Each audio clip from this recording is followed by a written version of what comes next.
বেশি নয়, আমরা যদি টিবির সাথে তুলনা করি এটা অনেক কম, কিন্তু এই রোগটিকে নির্মূল এখনও করা যায়নি। তাহলে এটা মোটামুটি বুঝতে হয় যে এইটি নিয়ে এক ধরনের অবহেলা আছে সামগ্রিকভাবে, যে ধরনের অ্যাটেনশন এটাকে নিয়ে দেওয়া উচিত হয়তো সেই অ্যাটেনশনটা এখানে আমরা দিতে পারিনি, এবং হতে পারে এই সংখ্যা হিসাবে এটাকে বিবেচনা করে এই রোগটির ব্যাপারে যতটুকু গুরুত্ব দেওয়া উচিত সেটা আমরা দিতে পারিনি, সেজন্য এই রোগটি এখনও বিদ্যমান আছে। আমরা যদি এই সংখ্যাটাকে বিশ্লেষণ করি গত 15-20 বছর, একটা জায়গাতে গিয়ে দেখব যে এটি এই 3 থেকে 4 হাজারের এর মধ্যেই সীমাবদ্ধ আছে, যার কারণে এটা প্রতীয়মান হয় যে আমরা আসলে এটাকে নির্মূল করার লক্ষ্যে আমাদের যে কার্যক্রম সেটিকে একটা চূড়ান্ত পর্যায়ে নিয়ে যেতে পারেনি, যার কারণে কুষ্ঠরোগ এখনও বাংলাদেশে বিদ্যমান রয়েছে। যে থিমের কথা আমরা শুনেছি, যে প্রতিপাদ্যের কথা, এবং সেই থিমের মধ্যেই কিন্তু বেশ কিছু গুরুত্বপূর্ণ বিষয় নিহিত আছে। আপনি যদি ইংরেজিতে এটিকে দেখেন, এটা বলা হচ্ছে ইউনাইট, অ্যাক্ট অ্যান্ড এলিমিনেট, এবং বাংলায় যেটা বলা হচ্ছে যে ঐক্যবদ্ধ কাজ করি, কুষ্ঠমুক্ত দেশ করি। তাহলে এটি প্রতীয়মান হয় যে একটা ইউনাইটেড অ্যাকশন প্রয়োজন আছে, আমাদের কিছু কাজ করতে হবে, যে কাজটা না করার কারণে এখনও কুষ্ঠ বিদ্যমান আছে, এবং এলিমিনেশনের জন্য আমাদেরকে একটা স্ট্রং ড্রাইভ দিতে হবে। তো এই বাস্তবতায় এই প্রতিপাদ্য নিশ্চয়ই একটা গুরুত্ব বহন করে। এবং কয়েকটি সিম্পল মেসেজ আমি যদি আইলাভ ফেডারেশনের যে কি মেসেজ আছে সেখান থেকে উল্লেখ করতে চাই সাধারণ কুষ্ঠরোগের ব্যাপারে বা কুষ্ঠরোগ নিয়ে, সেটি হলো লেপ্রোসি ইজ কিউরেবল। এটা একটা খুব পরিষ্কার মেসেজ, এবং এটা একটা ব্যাকটেরিয়া জনিত রোগ, সুতরাং এটা নির্মূল করা যায়, এটা সম্পূর্ণ সুস্থ হয় মাল্টিড্রাগ থেরাপি চিকিৎসার মাধ্যমে। এই রোগটি যেহেতু সহজে দৃশ্যমান হয় না, সুতরাং এটিকে খুঁজে বের করতে হয়, সুতরাং আর্লি কেস ডিটেকশন এটা খুবই গুরুত্বপূর্ণ। এবং আমরা দেখেছি যে একসময় 10,000 বা 15,000 রোগীও আমরা পেয়েছি। কেন তাহলে এটা এখন 3-4 হাজার ঘরে নেমে গেছে? অর্থাৎ আমরা যদি এটাকে অ্যাক্টিভ কেস সার্চ করি, এটা নতুন রোগী খুঁজে বের করা বা বের হয়ে আসার সম্ভাবনা অনেক বেশি। এটা নিয়ে এখনও অনেক কুসংস্কার আছে, মানুষ মনে করে যে এটা একটা অভিশাপের ফল, এটার কাছে যাওয়া যাবে না, এটা সংক্রামিত করে, কিন্তু এটা ভেঙে দিতে হবে, এবং তার জন্য যথেষ্ট সোশ্যাল ইনক্লুশন আমাদের প্রয়োজন আছে, অথবা সমাজকে সম্পৃক্ত করার প্রয়োজন আছে। আমরা অনেক সময় যেটা ভুলে যাই যে যে আক্রান্ত জনগোষ্ঠী আছে তাদেরকে আমরা এই প্রোগ্রামের সাথে সম্পৃক্ত করি না, সুতরাং তাদেরকে সম্পৃক্ত করার মাধ্যমে এইটা নির্মূল করার ক্ষেত্রে আমরা এগিয়ে যেতে পারবো। এবং সার্বিকভাবে আমাদের একটা ওভারঅল কোলাবোরেশন প্রয়োজন আছে, সেটা ক্রস মিনিস্ট্রি হতে পারে, বিভিন্ন সেক্টরে হতে পারে। এই বিষয়গুলো আমাদের বিশেষ গুরুত্ব দেওয়া প্রয়োজন বলে আমি মনে করি। জি, আপনাকে অনেক ধন্যবাদ। আপনি অনেকগুলো বিষয় আসলে তুলে এনেছেন। স্যার, এবার একটু আপনার কাছে আসতে চাই। কুষ্ঠ নিয়ে যখন কথা বলছি, উনি আমাদেরকে অনেকগুলো বিষয় বলেছে যে এই দিকগুলোতে আমাদের এখন নজর দিতে হবে। আমরা যদি কৌশলপত্র নিয়ে ভাবি, একটি জাতীয় কুষ্ঠ কর্মসূচি, কুষ্ঠ নিয়ন্ত্রণ এবং নির্মূলের কৌশলপত্র আছে, এবং তার আওতায় আসলে এই অনেকগুলো পদক্ষেপই হয়তো চলে আসে। আপনার কাছে জানতে চাই যে এখনও যদি আমরা ভাবি যে কৌশলপত্রটাকে আসলে সুষ্ঠুভাবে আমরা বাস্তবায়ন করতে পারছি কিনা বা হচ্ছে কিনা, সেখান থেকে আপনার কি মতামত? এবং আরও যদি আমরা বলি যে আমরা আরও বেশি নিয়ন্ত্রণে রাখতে চাই, কি কি পদক্ষেপ নেওয়া উচিত বলে আপনি মনে করেন? ধন্যবাদ আপনাকে।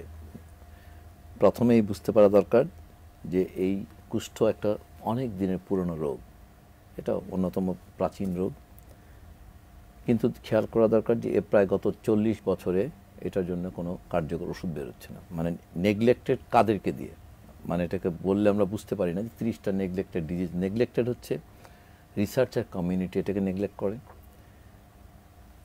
ন্যাশনাল রেগুলেটররা নেগলেক্ট করে, পলিসি মেকাররা নেগলেক্ট করে। কারণ কি, রোগটা ধারণা করা হয় এটা গরিব মানুষদের হয় অথবা গরিব দেশের হয়, অতএব এটা ধারণাগতভাবে নেগলেক্টেড হয়েছে by the policy maker. Global পলিসিতে ওষুধ কোম্পানির গবেষণায় এটা নেগলেক্টেড হয়েছে।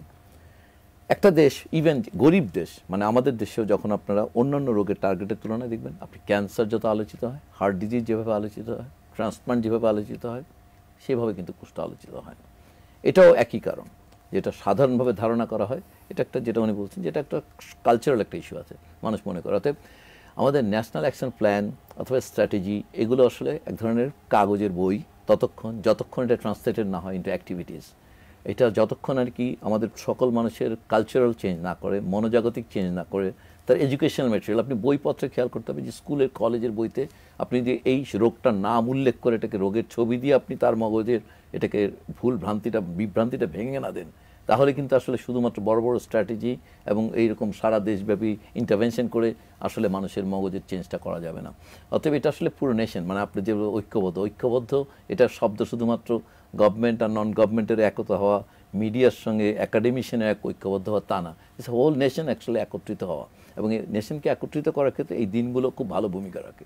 এরকম দিনে এই যে আজকে আলাপ আলোচনার মধ্য দিয়ে আসলে এই যারা নাকি স্কুলে পড়ে, যারা কলেজের বই লিখেন, স্কুলের বই লিখেন, যারা বইগুলো লিখবেন, যারা এডিট করবেন, তারা অন্যান্য মিডিয়া, সাধারণ প্রিন্ট মিডিয়া, প্রত্যেকে যেন মানুষের মগজের মধ্যে থাকা কুষ্ঠ সম্পর্কিত যে ভুল ধারণা, কুষ্ঠকে যে দীর্ঘদিন যাবৎ অবহেলা করা হয়েছে, কুষ্ঠ রোগী যে আসলে সমাজে কোনো ঘৃণ্য প্রাণী না, এই ব্যাপারগুলি স্পষ্ট উচ্চারণ করার মধ্যে দিয়ে স্টিগমাটা ভাঙতে হবে। আর রিসার্চাররা কোনোভাবেই এটা করবে না গবেষণা, কারণ এই মানুষদের পয়সা দেওয়ার সামর্থ্য নেই। গত 40 বছর যাবৎ কোনো ওষুধ আবিষ্কার হয় নাই এবং হওয়ার সম্ভাবনাও নাই। এটা আগামী বহুদিন আসলে কুষ্ঠরোগের চিকিৎসায় নতুন ওষুধ আবিষ্কার হওয়ার সম্ভাবনা খুবই কম, কারণ এটা আকর্ষণীয় না, কারণ মুনাফা হচ্ছে ওষুধ আবিষ্কারের প্রধান ড্রাইভিং ফোর্স। কুষ্ঠরোগী আসলে ওইভাবে অনেক সংখ্যায়ও বেশি না, পকেটও তাদের ওয়ালেটটাও মোটা না। অতএব এই ব্যাপারগুলো স্ট্র্যাটেজিতে শুধুমাত্র বাংলাদেশের না, এই গ্লোবাল রিসার্চ স্ট্র্যাটেজিতে যদি এটা রিফ্লেক্টেড না হয়, তাহলে আসলে এই রোগ থেকে পৃথিবীর মানুষকে মুক্ত করা যাবে না। অতএব এটা আমরা বলবো যে বাংলাদেশের ন্যাশনাল স্ট্র্যাটেজি যেমন আছে সেটা একটা ডকুমেন্ট, ভালো ডকুমেন্ট। আমাদের তো ডকুমেন্ট অনেকে মিলেমিশে গ্লোবালি তৈরি করা হয়, কিন্তু এই ডকুমেন্টগুলো পিস অফ পেপার, যতক্ষণ নাকি এই রিয়েল যে স্টিগমা এবং যে রিয়েল ব্যারিয়ারগুলো আছে এগুলো রিমুভ করার জন্য কার্যকরী ইন্টারভেনশন না নেওয়া হবে। ঠিক এখান থেকেই জানতে চাচ্ছি যে ইমপ্লিমেন্টেশনের জন্য যেটা আপনি বলছেন, যেটা হয়তো কাগজ বা ডকুমেন্ট, এটাকে ইমপ্লিমেন্ট করতে হবে। ইমপ্লিমেন্ট করার জন্য আমরা শুরুটা কোথা থেকে করতে পারবো, আপনার পরামর্শ? পলিসি মেকারের কমিটমেন্ট আজকে প্রথম যেটা দরকার সেটা হচ্ছে যিনি নীতি নির্ধারক, ওনার কমিটমেন্ট টু ওই কুষ্ঠরোগী, উনি কমিটেড যে বাংলাদেশের সকল কুষ্ঠরোগীর কাছে একটা মানসম্মত চিকিৎসা সেবা পৌঁছে দেবেন। 1, 2 হচ্ছে ছড়িয়ে থাকা মানুষের মধ্যে আর কার কুষ্ঠ আছে তাকে আইডেন্টিফাই করার জন্য উনি পুরো হেলথ মেশিনারিটাকে কাজে লাগাবেন। বাংলাদেশের মতন এরকম এক্সেলেন্ট হেলথ ইনফ্রাস্ট্রাকচার খুব কম দেশে আছে, মানে এটা একদম পৃথিবীর top class primary health care infrastructure. প্রতিটা ইউনিয়নে আমাদের প্রচুর হেলথ স্টাফ আছে। সো আমাদের এই মেশিনারিটাকে যদি লিপ্রসি ডিটেকশনে আপনার, কারণ কেস যতক্ষণ ডিটেক্ট করে ইরাডিকেট না করলে তো এটা থেকেই যাবে সারাক্ষণ কমিউনিটিতে। অতএব পলিসি মেকারের কমিটমেন্ট হচ্ছে প্রথম নীতি নির্ধারকদের পক্ষে, এরপর হচ্ছে রিসোর্স অ্যালোকেশন এবং অ্যাপ্রোপ্রিয়েটলি হোল জনগোষ্ঠীকে এনগেজ অ্যান্ড ইনভলভ করে মানুষকে কেসগুলো ডিটেক্ট করে চিকিৎসার ব্যবস্থা করা, তাদেরকে সমাজের মধ্যে সম্মানের সঙ্গে প্রতিষ্ঠিত করা। একেবারে শুরুতে আসলে যে বিষয়টি আপনি বলছেন যে পলিসি মেকারদের কমিটমেন্ট, এটা হচ্ছে আমাদের একদম প্রথম দরকার। সেক্ষেত্রে যখন ওনারা আসলে কমিটেড হবেন বা আমরা যখন কাজ শুরু করব, সরকারি পর্যায়ে আমাদের কি যথেষ্ট পরিমাণে বাজেট আছে কিনা, বা এই দিকটাকে আমরা আসলে নজর দিচ্ছি কিনা, বা আরও ভবিষ্যতে দেওয়ার দরকার কিনা, এ ব্যাপারে আপনার কি মতামত বা আপনি কি মনে করছেন? মানে এটা আমি যেই চেয়ারে বসা সেখান থেকে বলাটা একটু অস্বস্তিকর, তারপর আমি স্পেল আউট করতে চাই। সেটা হচ্ছে যে আমাদের দেশের স্বাস্থ্য কাঠামোটা খুবই ফ্র্যাগমেন্টেড, এটাকে টুকরা টুকরা করে সাজানো। এটা এই লেপ্রসি কন্ট্রোল নামে একটা আলাদা প্রোগ্রাম, টিবি কন্ট্রোল নামে আরেকটা প্রোগ্রাম, ম্যালেরিয়া কন্ট্রোলের জন্য, ডায়রিয়া কন্ট্রোলের জন্য, HIV জন্য, এটা সাংঘাতিকভাবে ফ্র্যাগমেন্ট, টুকরা টুকরা করা। এর ফলে যেটা হয়, একই মানুষ এই একটি কাজের জন্য ডেজিগনেটেড, এই আরেকজন মানুষও একই দরজাতে আজকে যদি X রোগের জন্য আসে, কালকে Y রোগের জন্য আসে। সেই যে টুকরা টুকরা একটা হেলথ সিস্টেম আসলে কাজ করতে পারে না। অতএব এইখানে প্রধান ব্যারিয়ারটা হচ্ছে ইন্টিগ্রেশন। এটা একটা পুরো আমব্রেলা হতে হবে, একটা ন্যাশনাল হেলথ সার্ভিস একসাথে কাজ করবে এবং এটা একটা জাতীয় স্বাস্থ্য উদ্যোগের অংশ হিসেবে লেপ্রসি এটা একটা অংশ, কিন্তু হোল পপুলেশনের মধ্যে আরও বহু রোগ আছে। অতএব এটা যতক্ষণ নাকি একটা কোঅর্ডিনেটেড কনসার্টেড এফোর্ট না হবে হোল নেশনের, ততক্ষণ আসলে এইভাবে এই টুকরো টুকরো হেলথকে কন্ট্রোল করার চেষ্টা করে, এই রোগ কন্ট্রোল ওই রোগ কন্ট্রোল, এইভাবে কাজটা আসলে আমার ধারণা যে ভালো কাজ করবে না। আমি যতটুকু দুনিয়ার বিভিন্ন দেশে হেলথ সিস্টেম দেখি, সেখানে এরকমভাবে এই সমস্ত কম্পার্টমেন্টাল কন্ট্রোল প্রোগ্রাম এগুলো ইনিশিয়ালি ভালো কাজ করে। অ্যাপারেন্টলি প্রথম দিকে যেমন হয়তো একটা মশা মারার জন্য কাজ করবে, কিন্তু পুরো মশা কন্ট্রোল করার জন্য এই সিস্টেমটা আসলে কাজ করে না। সো কিছুদিনের জন্য এরকম একটা কন্ট্রোল প্রোগ্রাম ভালো কাজ করে। At the end of the day আসলে ন্যাশনাল হেলথ সার্ভিস হচ্ছে মূল টার্গেট, মানে ইফেক্টিভ কর্মপদ্ধতি আর কি। দীর্ঘমেয়াদী পরিকল্পনাটাও আসলে আমাদের থাকতে হবে। আপনার কাছে আবারও আসবো, অনেক ধন্যবাদ, আবারও ফিরবো আমরা আপনার কাছে। এবার একটু আপনার কাছে আসতে চাই, সেটা হচ্ছে আমরা কুষ্ঠ নিয়ে যখন কথা বলছি তখন আমরা জানি যে কুষ্ঠরোগের কারণে কিন্তু অনেকেই প্রতিবন্ধিতায় ভোগেন, অনেক রকম জটিলতায় ভোগেন। এই বিষয়গুলোতে আপনার কাছ থেকে একটু জানতে চাই যে কী ধরনের চিকিৎসা ব্যবস্থা দরকার যাতে ওনারা এই ধরনের জটিলতায় না ভোগেন, সেই ধরনের চিকিৎসা ব্যবস্থা আমাদের কাছে পর্যাপ্ত আছে কিনা আমরা যদি আমাদের দেশের প্রেক্ষাপটে চিন্তা করি, অথবা আমাদের আরও কিছু করা দরকার কিনা, এ ব্যাপারে আপনার মতামত জানতে চাই। ধন্যবাদ। আসলে কুষ্ঠরোগীরা তাদের চিকিৎসা বা তাদের জীবনের একটা পর্যায়ে বিকলাঙ্গতার শিকার হন, অথবা যেটা ডিফর্মেটিভ বলা হয়, এবং আমরা যদি পরিসংখ্যান বিশ্লেষণ করি আমরা দেখি যে প্রায় 8% গ্রেড টু ডিসেবিলিটি এটা নতুন রোগীর মধ্যে পাওয়া যায়। সুতরাং আমরা যদি খুব সিম্পল হিসাব করি তাহলে একটা বড় সংখ্যক মানুষের আসলে এই ধরনের সেবার প্রয়োজন হয়। এটা এক ধরনের সেবা, কিন্তু এর বাইরেও তাদের রিয়াকশন হয়, তাদের ইএনএল রিয়াকশন হয় এবং তাদের আলসার হয়, যেহেতু তাদের অ্যানেস্থেটিক হ্যান্ড অ্যান্ড ফিট থাকে। তো এইটা কুষ্ঠরোগীদের শুধু সংখ্যার হিসাবে যদি নতুন রোগীর কথাও বাদ দেই, এর বাইরে একটা বড় সংখ্যক মানুষ আছে বা কুষ্ঠরোগী আছে, কুষ্ঠ আক্রান্ত ব্যক্তি আছে যাদের আসলে এই ধরনের সেবার প্রয়োজন আছে। দুঃখজনক হলেও সত্য, আসলে এই সেবাটি এখন পর্যন্ত এনজিও বা প্রাইভেট লেভেলের যে হাসপাতাল বা সংস্থাগুলো আছে তারাই ব্যাপকভাবে দিয়ে আসছে। এবং কিন্তু আমরা যেটা মনে করি যে এইটা জেলা পর্যায়ে বা উপজেলা পর্যায়ের স্বাস্থ্য কেন্দ্রেও এই সেবাটা দেওয়া সম্ভব। এই কার্যক্রমটা শুরু হয়েছে, কিন্তু এটা আরও ব্যাপকতা প্রয়োজন আছে। এবং স্যার যেটা বলেছেন যে এটা আসলে পলিসি লেভেলের পরিবর্তনটা আসলে ট্রান্সমিটেড হতে হবে পুরো স্বাস্থ্য পর্যায়ের কার্যক্রমে, তাহলে আমরা ওইখানে এই ধরনের সেবা আমরা দেখতে পাবো।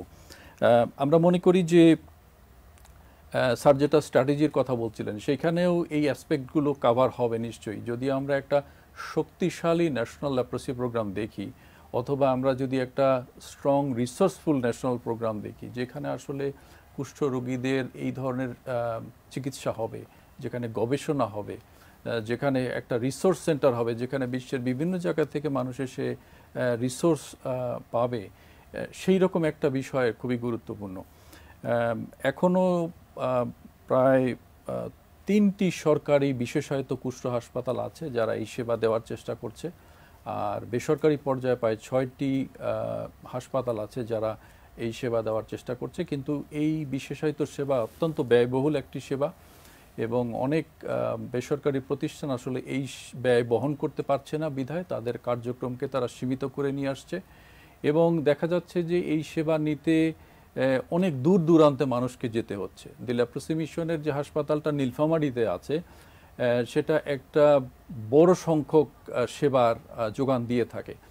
এখন যদি সিম্পলি চিন্তা করেন খুলনা থেকে কাউকে নীলফামারীতে যেতে হয় এবং সেখানে তাকে 15 দিন 1 মাস থাকতে হয়, এই যে তার একটা খরচ এবং তার পরিবারের সাথে তার যে ডিটাচমেন্ট, এই সামগ্রিক বিষয় তাকে আসলে এইটার ব্যাপারে অনুৎসাহিত করে। তো আসলে আমরা যদি এইভাবে চিন্তা করি যে তার আসলে চিকিৎসা পাওয়ার অধিকার আছে তার ঘরের কাছে, সেই জন্য মানে উপজেলা এবং জেলা পর্যায়ের এই সেবাটা যদি নিশ্চিত করা যায় তাহলে ব্যাপকভাবে কুষ্ঠরোগের প্রতিবন্ধিতা রোধ করা সম্ভব হবে, এবং কুষ্ঠরোগীদের এই ধরনের জটিলতার যে চিকিৎসা সেটি তাদের দোরগোড়ায় পৌঁছে দেওয়া সম্ভব হবে। এবং আমি মনে করি যে সরকারি যে সমস্ত বিশেষায়িত কুষ্ঠ হাসপাতাল আছে সেখানেও এই ধরনের সেবার মান আরও বৃদ্ধির সুযোগ আছে, যাতে করে কুষ্ঠরোগীদের সামগ্রিক সেবা নিশ্চিত করা যায়। যেখানে আপনি আমাদেরকে বলছিলেন চিকিৎসার ব্যাপারটি, এবং মূলত যেহেতু বেসরকারি হাসপাতাল অথবা আইএনজিও বা এনজিওর মাধ্যমে চিকিৎসা হচ্ছে, একজন রোগীর যদি প্রাথমিক পর্যায়ে উনি চিকিৎসা নেওয়া শুরু করেন অথবা যদি উনি কমপ্লিকেশনে আক্রান্ত হন, কীরকম খরচ লাগতে পারে এই চিকিৎসার পুরোটা আপনি যদি একটু ধারণা দিতেন আমাদের দর্শকদেরকে। ধন্যবাদ। যেহেতু কুষ্ঠ রোগীদের সমস্ত চিকিৎসা বিনামূল্যে প্রদান করা হয়ে থাকে, এটি সরকারের একটা নির্দেশনা আছে এবং সেই অনুযায়ী এই চিকিৎসা সবাইকে বিনামূল্যে দেওয়া হয়ে থাকে। এবং বিশেষায়িত চিকিৎসার ক্ষেত্রে যেটা হয় যে ধরনের কমপ্লিকেশন নিয়ে ওনারা যান হাসপাতালে, সেখানে অ্যাভারেজ আমরা দেখি যে প্রায় আলসার বা রিয়াকশন এই জাতীয় রোগীদের ক্ষেত্রে 30 থেকে 45 দিন পর্যন্ত তাদের থাকতে হয় হাসপাতালে, এবং সেই ক্ষেত্রে একটি কোয়ালিটি সার্ভিস দিতে গেলে এটা যথেষ্ট খরচ বা ব্যয়বহুল, এবং এটা শুধুমাত্র চিকিৎসা না, এর সাথে আনুষঙ্গিক আরও যে সমস্ত প্রয়োজনীয় উপকরণ আছে সেগুলোও তাদেরকে বিনামূল্যে দেওয়া হয়। তো সেই প্রেক্ষাপটে আসলে এটার খরচের পরিমাণ যথেষ্ট হয়ে থাকে যদি আমরা একটা কোয়ালিটি সার্ভিসের কথা চিন্তা করি, এবং যে কারণেই আসলে অনেক প্রতিষ্ঠানের পক্ষে এটা খুবই ব্যয় বহন করা অত্যন্ত জটিল হয়ে যায়।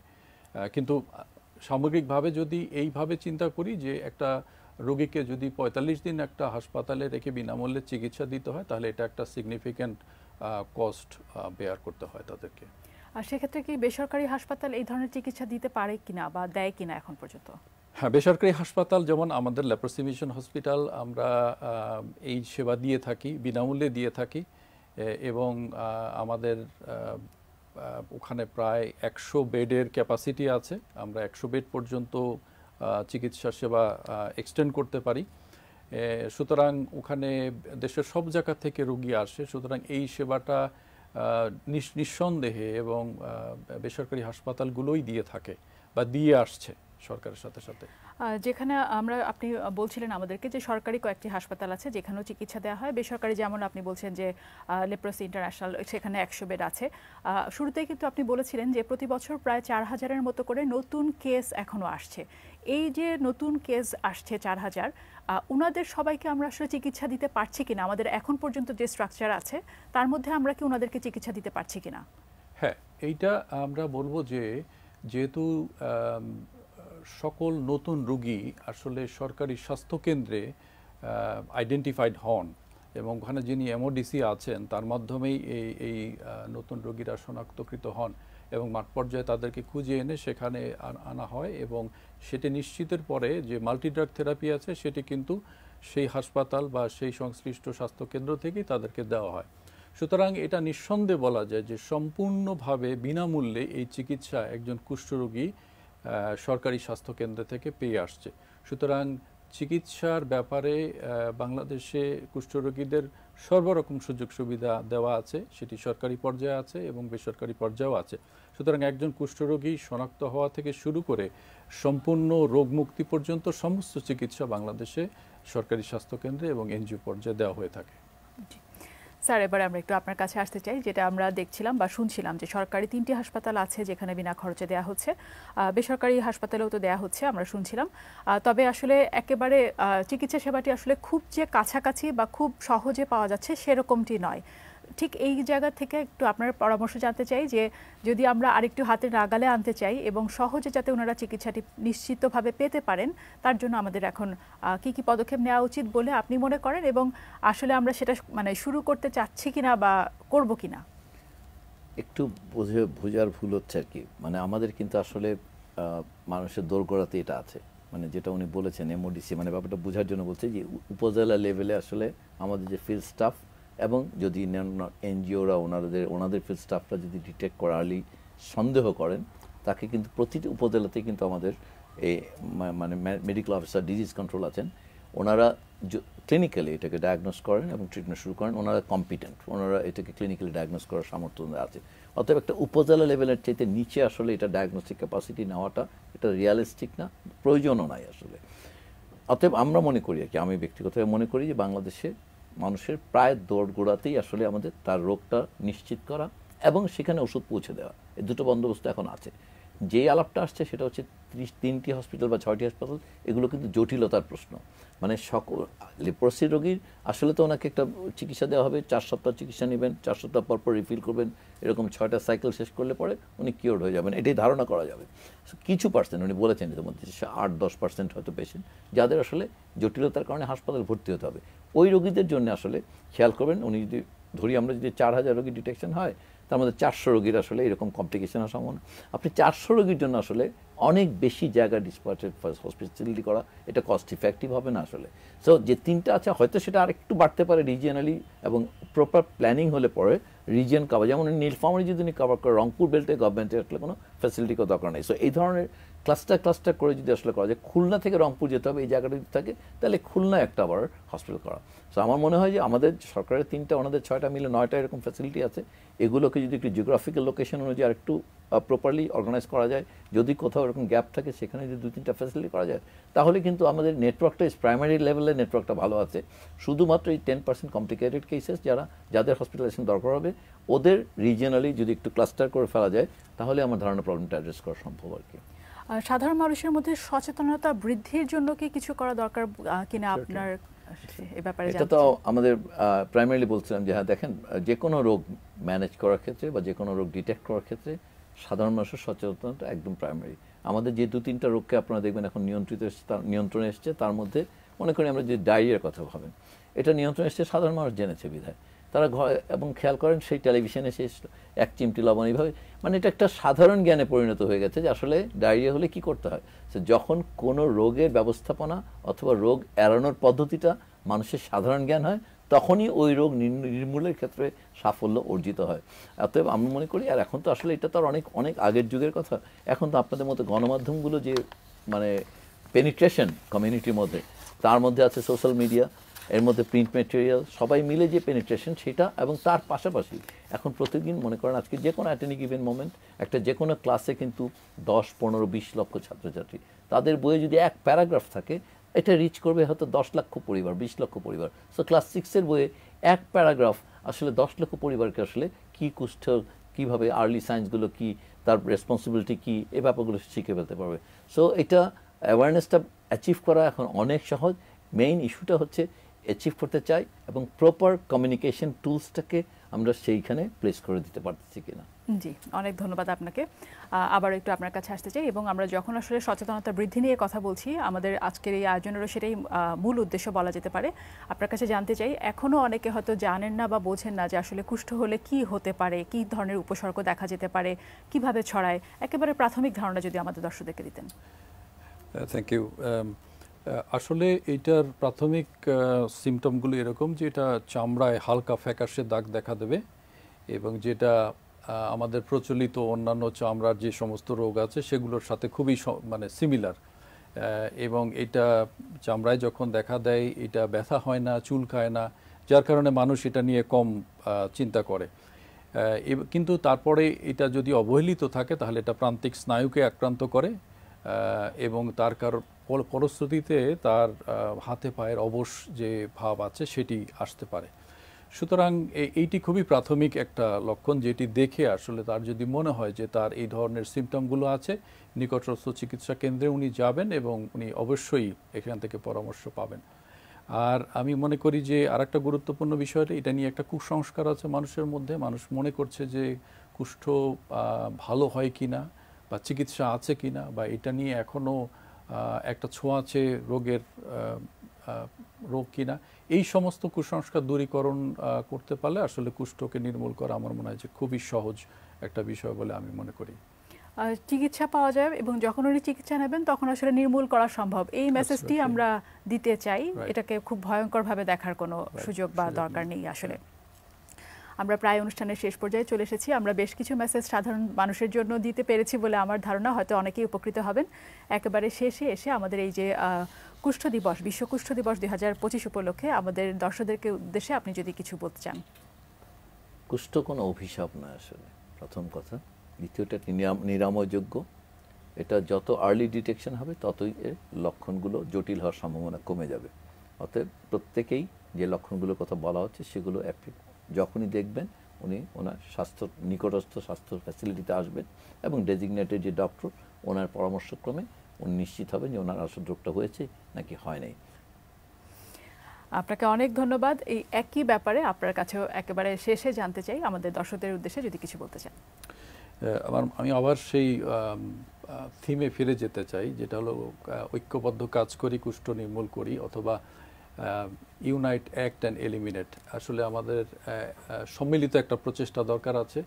আমরা কুষ্ঠকে সংখ্যা হিসাবে বিবেচনা করব না, কিন্তু একজন কুষ্ঠ আক্রান্ত মানুষের যে সামগ্রিক জীবনের যে বেদনা সেটাকে অনুভব করে আমরা যদি কুষ্ঠ নিয়ে চিন্তা করি, আমার মনে হয় যে কুষ্ঠ দিবসে আসলে আমরা যে প্রতিপাদ্য নিয়ে গিয়েছি আমরা এলিমিনেট বা নির্মূল করার ক্ষেত্রে আসলেই আমরা একটা সঠিক জায়গাতে পৌঁছাতে পারবো। এই আহ্বান আমি আজকে দিনে রাখতে চাই। আপনাদের দুজনকে অনেক ধন্যবাদ আমাদের আজকের এই আয়োজনে যোগ দেওয়ার জন্য এবং আমাদের দর্শকদের জন্য এত কিছু বলার জন্য অনেক ধন্যবাদ আপনাদের। ধন্যবাদ।